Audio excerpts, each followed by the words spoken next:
I mean, I think that extra pressure just makes it a little bit harder. I think people were going to be, I thought like, oh my God, everyone's going to be so upset with me because I'm just like leaving, and I wouldn't want someone to think I was leaving someone because it got too hard. But there was just a lot in there that for my soul, I felt like I had to make that decision. And if this story opened like a courtroom statement instead of a gossip clip, the question on everyone's mind would be this: what if Kim Kardashian's carefully crafted image, the billionaire brand mogul, the future lawyer, the flawless mother, wasn't just about empowerment, but about control? Not control over the public, but over Ye himself. For years, that idea floated quietly across forums and whispered conversations. But after recent legal filings, deleted posts, and suspicious timing, it's being asked out loud. Let's lay out the timeline.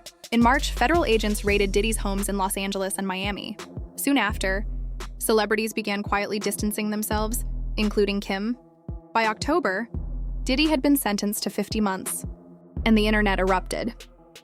Right then, Kim resurfaced on camera, tearfully revealing she had suffered a stress-related brain aneurysm and hinting that her failed marriage contributed to it. But industry insiders wonder, was this simply stress or a strategic move? A way to shift the spotlight just as Ye's claims about hidden industry power networks were gaining traction? Whatever the truth, the timing is impossible to ignore, and the questions are only getting louder. Wait, this Kim Kardashian devoted her life to something, but it certainly wasn't the pursuit of academic excellence. She didn't even go to college. When the federal charges against Sean Diddy, combs were unsealed, linking him to racketeering and trafficking conspiracies that allegedly stretch back to 2008. The past words of Ye suddenly took on new meaning. Remember when Ye said, "They can control Shaq, they can control Jay-Z and Beyonce, but they can't control me." At the time, it sounded like a rant. Now, with Diddy standing trial and the case grabbing headlines, it reads more like a warning that nobody wanted to listen to. The timing is striking. In September 2024, Diddy was formally indicted on federal charges of racketeering, conspiracy, and sex trafficking, PBS +2 Department of Justice +2. The same month, agents from Homeland Security and the U.S. Attorney's Office conducted raids on his Los Angeles and Miami properties, PBS +, The Guardian +2. Meanwhile, around that time, Kim Kardashian unfollowed Diddy on social media. That simple act caught fans' attention for how it lined up perfectly with the legal moves surrounding him. By October 2025, Diddy had been convicted on 2 counts of transportation for prostitution and was facing serious prison time. The Guardian, and just as the headlines were piling up, Kim appeared publicly with an announcement. She suffered a stress-related brain aneurysm, which she linked to the collapse of her marriage. The statement came across almost like a diversion. Some insiders ask whether it was more than mere stress, whether it was a strategic shift to change the focus of the media from one high-profile figure to another. So now the question on everyone's lips: what was really going on behind the scenes? Did these legal events and personal announcements line up by chance, or was there a deeper strategy at work? Was Kim's public pivot simply life acting out in public view? Or was it a carefully timed move while Diddy faced a storm of legal trouble? The coincidences are hard to ignore. Diddy's arrest and indictment, Kim's social media moves, and her health reveal all happening within a compressed window. Whether you believe everything or think it's overblown, one thing's certain: the timing raised eyebrows. The thing about the kids at some point here, and not for the younger ones, it's at some point. For North, it's right now, right? That even if she doesn't see it, even if somehow Kim is able to keep that away from her, the kids that her friends at school, they're gonna know about it, they're gonna see it, and it puts the kids in a horrible situation. We've seen Kim Kardashian deal with scandals before: leaked tapes, sudden marriages, public breakups, and business drama. Through it all, she always stayed calm and in control. But this time, something feels different. For the first time, she looks tense, almost unsure. And every move from her legal team seems extremely calculated. Her lawyers, led by Alex Spiro, say her recent defamation case is simply about defending her name. But people who read the court filing noticed how much it brought up rumors about federal investigations, almost as if the point was to shut those whispers down before they spread online. People who say they once attended high-profile celebrity gatherings, described them as powerful networking spaces, but with consequences.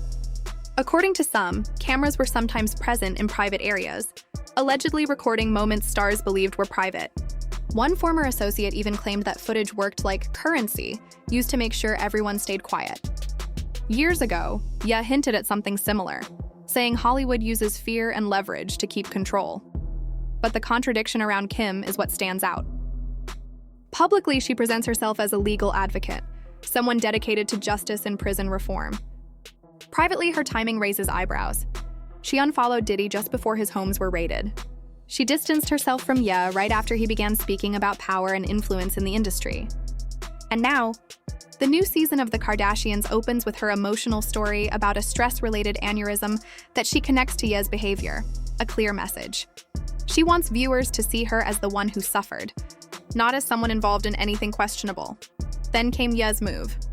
In September, he posted screenshots that he said were messages from Kim, claiming she didn't want their daughter North associated with new music that included Diddy. Within hours, reports said Kim's legal team warned him to stop posting about her. To the public, it looked like another chapter in their ongoing co-parenting issues.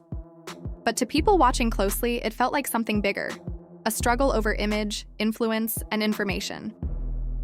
Things only escalated when North appeared on TikTok with fake face tattoos and a nose ring.